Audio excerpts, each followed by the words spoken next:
অল্প সময়ে কর্মসংস্থানমুখী সরকারি কোর্সে প্রশিক্ষণপ্রাপ্তদের জন্য জব ফেয়ারের আয়োজন বর্ধমানের মহিলা ইউআইটি কলেজে।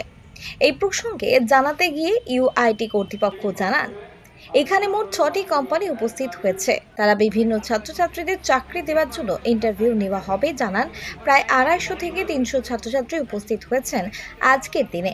জানান নোডাল অফিসার এসটি আনসারি ও মহিলা আইটিআই কলেজের প্রিন্সিপালের প্রতিমা মাঝি নদী।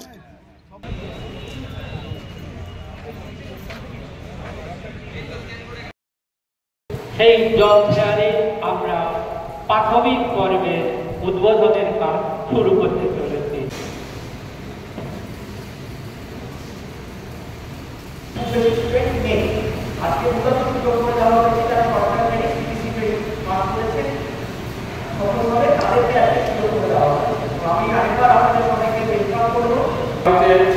তারা আমাদের এখানে অকানা কোম্পানি যারা উপস্থিত হয়েছে তাদের সামনে তারা ইন্টারভিউ বোর্ডে উপস্থিত হয়ে তারা একটা অপরচুনিটি বা সুযোগ পাচ্ছেন চাকরির। আমরা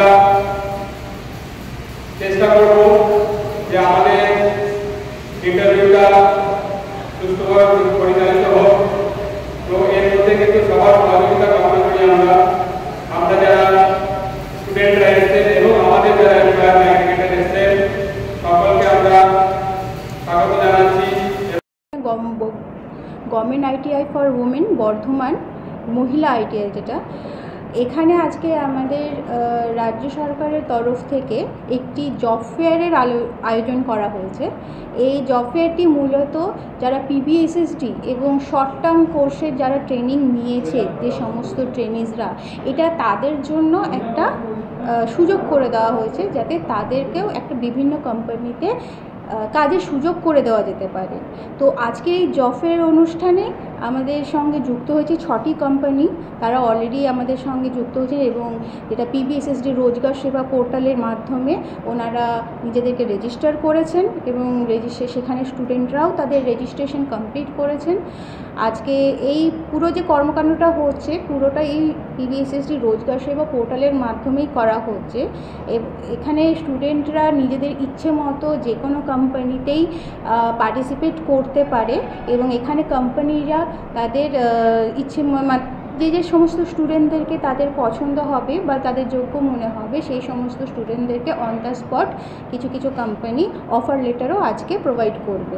তো আজকে যে সমস্ত কোম্পানিগুলি আমাদের সঙ্গে যুক্ত হয়েছে, মূলত প্রথমেই আছে ক্রিয়েটিভ ইঞ্জিনিয়ার্স, দ্বিতীয়ত লিমার enterprises private limited, hats garment private limited, Deendayal Texpro private limited, Unnati HR solution এবং কৃষক ইন্ডাস্ট্রিজ প্রাইভেট লিমিটেড।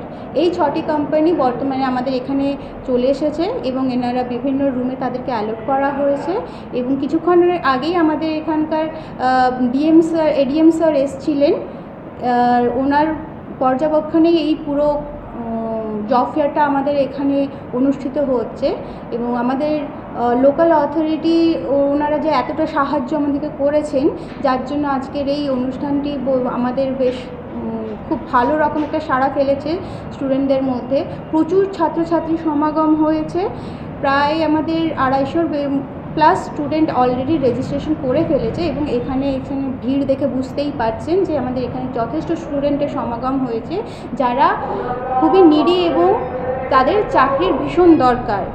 আশা করছি আজকের এই অনুষ্ঠানের পর একটা ভালো সংখ্যক ছাত্রছাত্রীদের মুখে হাসি ফুটবে, যারা তাদের হাতে আজকের দিনের শেষে একটা চাকরি নিয়ে এখান থেকে যেতে পারবে। তো এই ধরনের একটা প্রোগ্রাম, যেটা আমাদের রাজ্য সরকারের তরফ থেকে আয়োজন করা হচ্ছে, আমাদের এডিএম স্যারের তত্ত্বাবধানে এই প্রোগ্রামটা আমাদের পরিচালনা আমরা করতে পারছি। তো এটা যাতে সাফল্যমণ্ডিত হয়, আমি সেটারই আশা করি।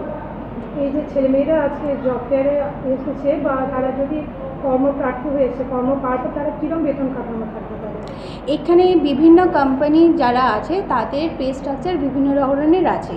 এবার এটা তাদের যোগ্যতা অনুযায়ী এবং কী ধরনের কাজ তারা পাচ্ছে সেটা সেই হিসেবে তাদের পে স্কেল সেটা মানে আর কি সেটা দেওয়া হবে এবং সেটা টোটালি কোম্পানিদের ওনাদের এটা একটা পে স্ট্রাকচার যেটা আছে কোম্পানির রুলে যেটা পড়বে সেই অনুযায়ী হবে। তো এই মুহূর্তে যেটা বলতে পারি মোটামুটি 10 থেকে 15-16 হাজারের মধ্যে বা তার বেশিও হতে পারে। তাদের কি চাকরি মানে রাজ্যের মধ্যে হবে না রাজ্যের বাইরে? হ্যাঁ, রাজ্যের মধ্যেও বেশ কিছু কোম্পানি আছে। আমাদের এখানে 3-4টে কোম্পানি আছে যেগুলি আমাদের এখানে কলকাতা এবং হাওড়া সংলগ্ন যে বিভিন্ন কোম্পানি আছে, এবং কি 2-3টে কোম্পানি আছে যেগুলি আমাদের এখানে লোকালকেও আমাদেরকে দেওয়া হচ্ছে, যাতে কিছু যারা যে বাইরে যেতে না যায় তাদের জন্য লোকালেও তাদেরকে অ্যাকোমোডেট করা হচ্ছে, এবং বাইরেও তাদের জন্য সুযোগ সুবিধা রয়েছে। যদি তারা বাইরে যেতে চায় নিঃসন্দেহে যেতে পারে। এই জব ফেয়ার কি শুধু পূর্ব বর্ধমানে অনুষ্ঠিত হচ্ছে না অন্যান্য?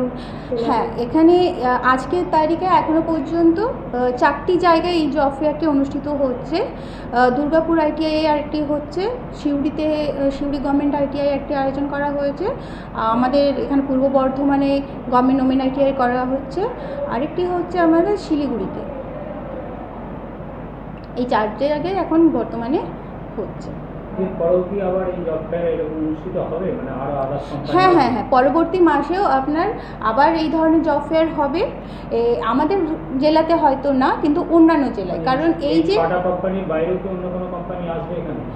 এখন বর্তমানে এই 6টা কোম্পানির বাইরে আসবে না, কারণ এইবারের যে নিয়ম করা হয়েছে যে আমাদের PBSSD রোজগার সেবা পোর্টালে, এটার পোর্টালের মাধ্যমে এটাকে পুরো কাজটাকে মনিটর করা হচ্ছে। তো কোনো কোম্পানিকে যদি আমাদের এখানে এসে জব ফেয়ারে পার্টিসিপেট করতে হয়, তাদেরকে আগের থেকেই এই রোজগার সেবা পোর্টালে নিজেদেরকে রেজিস্টার করতে হবে, এবং তাদের যে ভ্যাকেন্সি পজিশন আছে সেই ভ্যাকেন্সি তাদেরকে আগে অ্যাপ্রুভ করাতে হবে, সো দ্যাট মানে স্টুডেন্টরা তারা নিজেদের পছন্দের মতো জায়গায় বা পছন্দের মতো কোম্পানিতে আগে থাকতে অ্যাপ্লাই করতে পারে। কারণ এই পোর্টালটা দুটো সুবিধা, যারা স্টুডেন্ট আছে তারাও রেজিস্টার করতে পারবে, যারা কোম্পানি আছে এমপ্লয়ি হায়ার করতে যায় তারাও এখানে রেজিস্টার। একদম, এই পোর্টালটা তৈরি করাই হয়েছে এই সুবিধার্থে, যাতে যারা এমপ্লয়ার এবং যারা এমপ্লয়ি দুজনের একটা মেলবন্ধন ঘটছে এই রোজগার সেবা পোর্টালের মাধ্যমে। আমরা বিভিন্ন কোম্পানিকে এই পোর্টালের ব্যাপারে জানাই, তাদেরকে বলা হয় যে আপনারা এই পোর্টালের মাধ্যমে যে কোনো মানে ITI বলুন বা আপনার PPSSD বলুন বা যে কোনো শর্ট টার্ম কোর্সের যে কোনো কোর্সেরই আপনাদের যদি সেরকম ক্যান্ডিডেট বা আপনাদের এমপ্লয়ির দরকার পড়ে, তাহলে আপনারা এখান থেকে রিক্রুট করতে পারেন। কারণ এই পোর্টালটা এখন রাজ্যভিত্তিক সর্বত্র এটা চলছে, এবং স্টুডেন্টদের কাছে এটা সহজলভ্য। এটা একটা এই পোর্টালটা এখন সকলের কাছে সহজলভ্য, সকলে এখানে লগ ইন করতে পারে, কোনো অসুবিধা হয় না। পোর্টালটি খুব মানে কী বলবো ইউজার ফ্রেন্ডলি আছে, যার থেকে স্টুডেন্টরা খুব ইজিলি নিজেদের যে রেজিস্ট্রেশন নাম্বার থাকে এবং ফোন নাম্বার থাকে এর দ্বারা রেজিস্ট্রেশন করে তারা তাদের নিজের ডিটেলস ফিল আপ করে রেজিস্ট্রেশনও করতে পারে, এবং কোন কোম্পানিতে তারা অ্যাপ্লাই করতে চায় সেটারও খুব ভালো ওদের কাছে সমস্ত ইনফরমেশন দেওয়া থাকে, এবং সে তার নিজের ইচ্ছা মতো নিজের চয়েস ফিল আপ করতে পারে। না, এখানে কোনো সংরক্ষণের ব্যাপার নেই।